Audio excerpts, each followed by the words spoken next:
Ironi Lesti Kejora dan Rizky Bilar raih best couple di tengah badai rumah tangga hingga dugaan KDRT.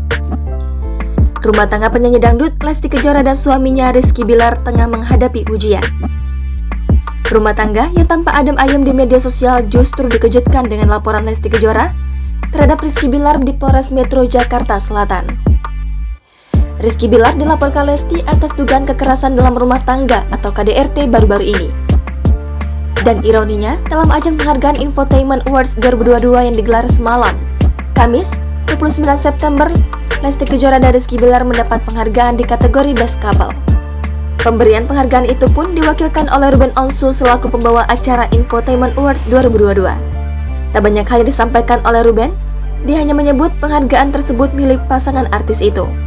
Tidak hanya meraih penghargaan di kategori Best Couple, Rizky Bilar dan Lesti juga masing-masing menyambat penghargaan lain. Rizky Bilar berhasil menyambat penghargaan di kategori Gorgeous Dad, sementara Lesti sebagai Gorgeous Mom. Kedua penghargaan itu juga diwakili para pembawa acara, yaitu oleh Raffi Ahmad dan Irfan Hakim. Lebih lanjut, Lesti Kejora yang telah melaporkan Bilar belum memberikan keterangan terkait laporan tersebut. Begitu juga dengan Rizky Bilar yang juga belum buka suara atas masalah tersebut.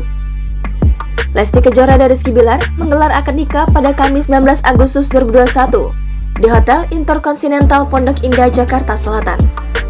Rizky Bilar memberikan mahar senilai 1 miliar rupiah atau setara $72.300 Amerika Serikat kepada Lesti.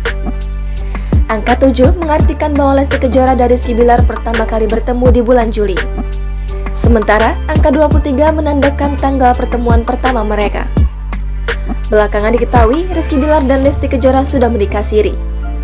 Dari pernikahan itu, Rizky Bilar dan Lesti Kejora dikaruniai seorang anak laki-laki.